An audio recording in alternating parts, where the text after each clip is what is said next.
네, 지금 이 시간부터는 이인철 참 좋은 경제연구소 소장과 함께하겠습니다. 네. 아니, 홍남기 경제부총리가 어제 비공개 고위 당정청 협의회에서 이런 얘기를 했다고 합니다. 전세거래 실규모가 늘고 매매 시장은 보합세 내지는 안정세를 보이고 있다. 소장님, 전세난 이런 얘기 나오는데 홍남기 부총리는 전세거래 실규모가 늘고 있다고 했어요. 뭐 아무 근거 없이 한 얘기는 아닐 텐데 맞습니다. 어떤 얘기예요? 일단 시장의 반응은 싸늘한데요. 예. 요즘 중개업소에서 네. 전세를 뭐라고 부르는지 아세요? 뭐라고 하나요? 전세님. 아, 님자가 뭐나요? 귀한 전세. 우리 이은우님 그러잖아요. 예. 전세 매물이 이제 재치를 감췄다는 겁니다. 예. 자, 그러다 보니까 어제 물론 뭐 비밀리에 고위 당정청 협의에서 네. 홍남기 부총리가 말의 요지는 그거였습니다. 일단 전세 거래가 늘었다. 네. 매매 시장은 보합 내지는 안정권이다라는데 네. 시장의 반응은 싸늘하다 못해 정말 썰렁합니다. 예. 아니 전세 매물 자체가 귀해졌는데 전세 거래가 늘었다라는 데 대해서 의구심을 표시하고 있고, 그리고 특이한 점은 아니 매매 시장은 가격 안정이나 보합을 얘기했는데 전세는 가격 안정이 아니라 거래가 늘었다를 얘기했단 말이에요. 네. 그래서 지금 뭐 지난주 국정감사까지는 홍남기 경제부총리가 전셋집을 못 마련했잖아요. 네, 그렇죠. 자기 집은 못 팔고 예. 전셋집은 또 내주할 판이고, 이런 상황에서 5천만이 제일 이목을 집중하는 게 홍남기 경제부총리가 과연 전셋집을 구했느냐 성공할 이거거든요. 것이냐. 예. 네. 전세 거래량이 늘었다면 최근에 매물을 잡았어야 되는데 네. 아직까지는 그러지 않은 것 같아요. 예. 네. 전세님, 하다못해 전세님이라는 말까지 생길 정도로 전세난 심각하다는 건데, 국민들이 그럼 피부로 느끼고 있는 지금 전세 시장 상황은 좀 어떻습니까?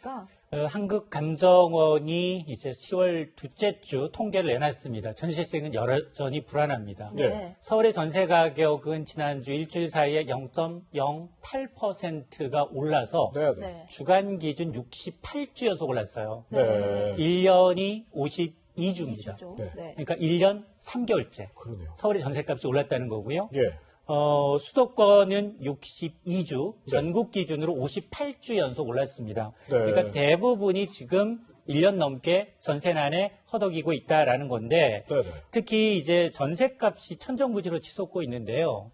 지난달입니다. 한국감정원의 통계 기준 지난달 전국의 평균 전세 가격이 5년 5개월 만에 가장 큰 폭으로 올랐습니다. 네. 지난달은 9월이에요. 네. 9월은 이사철이 아니에요. 그렇죠. 그러다 보니까 이사철이 도래하는 10월, 11월 이번 달부터 더더욱더 전세 구하기가 어려워질 수 있습니다. 네. 네. 근데 서울뿐만 아니라 요새 뭐 경기 김포라든지 뭐 경기 인천 이런 쪽도 지금 뭐 전세 대란 일어나는 거 아니냐 이런 얘기도 나오거든요. 맞습니다. 서울에서 시작된 전세 대란이 지금 수도권 전국으로 확산될 조짐인데, 사실 실제 공급이 없는 상황에서 전세가 누군가가 집을 이사를 하든가 새 아파트가 나와야지 물량 공급이 있는데, 그렇겠죠. 지금 수요는 늘고 있는데 공급이 뒤를 따라 맞춰주지 못하고 있습니다. 예. 우선 계약갱신 청구권 행사하는 분들, 주위에 이사 가려고 이삿집 알아봤는데 2년 사이에 수억 원씩 올랐어요. 네.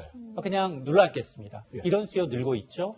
여기에다가 집주인 입장에서 대출을 꼈다라고 하면 실입주해야 합니다. 네. 재건축 주인의 경우 입주해서 2년간 거주 안 하면 현금 청산됩니다. 예. 이런 제도적인 여건으로 인해서 집주인이 실제로 거주하겠다는 비율이 늘어나고 있어요. 네. 여기다 정부는 지금 3기 신도시 내년 상반기에 선 분양하겠다.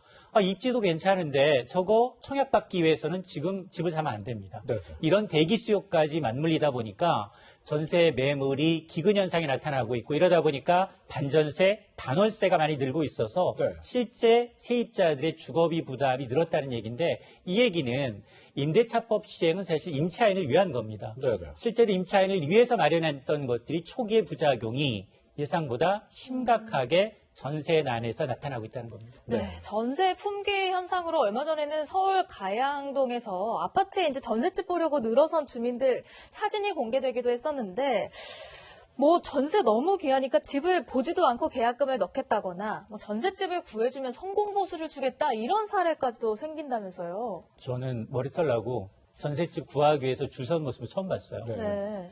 우리 뭐 신규 분양 아파트의 이제 견본주택 모델하우스 앞에서는 줄을 선 경우를 이제 흔히 볼 수 있습니다만, 네네. 어쨌든 이게 강남 아파트의 전세 물건이 아닌 강서구에 있는 아파트 전세 물건이에요. 네. 한 아파트를 보기 위해서 동시에 9개 팀, 한 팀은 부부가 왔나 봅니다. 10명이 줄을 선 겁니다.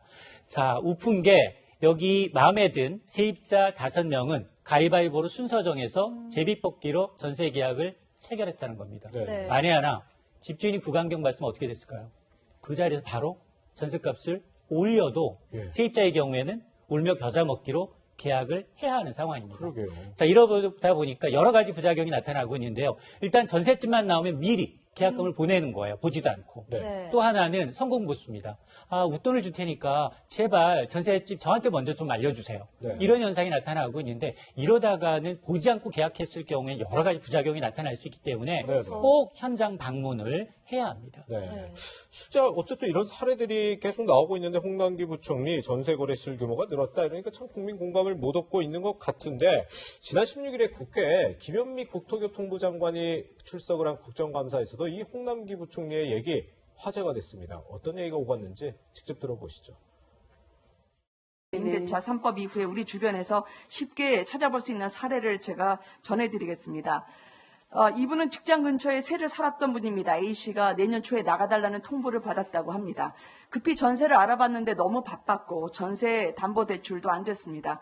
자신이 보유하고 있던 집이 9억 원을 넘기기 때문이죠. A씨는 어떻게 해야 됩니까? 새로운 집을 알아보시는 게 좋을 것 같습니다. 새로운 집을 알아보는데 전세가 잘 없어서 힘들다고 하시더라고요. 이 네네. 사연은 마포에 사시는 홍남기 씨의 사연입니다. 네, 그런 것 같습니다. 법이 이제 개정이 되어서 몇 달이 되지 않았습니다. 그래서 정부가 지침이나 이런 것들을 분명히 해서 혼란을 최소화할 수 있도록 그렇게 하겠습니다.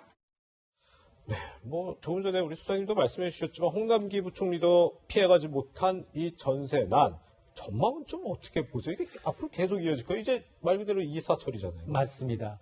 이게 신규로 아파트가 공급이 돼야 되는데 예. 현 정부 들어서는 투기와의 전쟁이었습니다. 그렇죠. 3기 신도시 발표된 게 얼마 되지 않아요. 네. 자, 그러다 보니까 아파트라는 건 2, 3년 전 허가된 물량 네. 착공을 시작해야 올해 내년 입주가 가능한 거거든요. 네.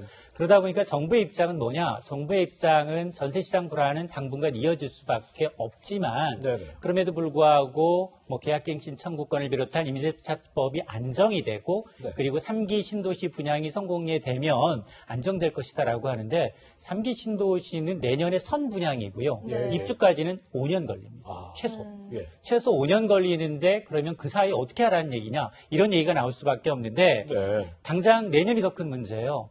내년은 아파트의 입주 물량이 서울의 경우에는 올해보다 반토막이 납니다. 아, 그래요? 예. 거기에다가 지금 구조적으로 네. 정부가 대출을 낀 아파트 매수자의 경우에는 실입자도록 의무화하고 있어요. 예, 예, 그렇죠. 그러다 보니까 신규 물량이 나온다 하더라도 기존에는 전세로 나왔을 물량이 지금 실입자하지 않으면 안 되는 상황이거든요. 그러니까 이제 구조적인 문제까지 결합하다 보니까 정부가 이런 부작용에 대해서 지금 심사숙고를 해야 될 대목입니다. 네. 어떤 대안이 나올 수 있을까요? 앞서 얘기했습니다만 2, 3년 전 이제 착공한 아파트가 줄어들었어요. 신규로 내놓을 물량이 거의 없습니다. 그러면 수요를 억제하는 방법밖에 사실은 없거든요. 네. 그러니까 지금 나와 있는 거론되고 있는 대책을 보게 되면 전셋값이 2년 동안 많이 뛰었다. 네. 그 뛴 전셋값만큼 대출을 해주고 그걸 세제 혜택을 주는 방안. 또 하나는 깡통 전세가 나타나고 있어요. 예. 오히려 전셋값이 매매가를 추월했습니다. 네. 그럼에도 불구하고 매매하지 않아요. 예. 왜냐? 집값 계속 3기 신도시 공급한다고 하지 저렇게 서슬퍼렇게 지금 있기 때문에 매매 가격은 안정될 수 있다라는 기대감이 있습니다. 네네. 그러다 보니까 오히려 이런 전세 보증금을 좀 보증을 좀 더 강화하는 방안이 거론되고 있고 또 하나가 우리가 2+2의 가장 부작용은 뭐냐? 4년 후부터 전세 계약은 상한제가 없습니다. 아, 네. 그렇죠. 아예 이것을 신규 계약도 5% 상한을 두는 방안이 법안이 지금 국회 계류 중에 있습니다. 아, 예, 예. 이걸 또 시행하는 방안. 또 하나가 지자체별로 물가상승률을 감안해서 표준임대로 지금 너무 많이 뛰고 있기 때문에 네. 5% 상한을 아예 못을 박아버리자. 정부가 구체적으로 가이드라인을 주자라는 건데 이것은 아마 내년 상반기 전월세 신고제 이후에 시행될 가능성이 있지만 이런 것들이 신규 물량을 공급하기보다는 수요를 좀 억제하는 방책이기 때문에 예, 예. 상당 기간 전세난이 이어질 수밖에 없는 상황입니다. 네. 이인철 참 좋은 경제연구소 소장님과 함께 전세난 이야기 해봤습니다. 소장님과 여기서 인사 나누겠습니다. 고맙습니다.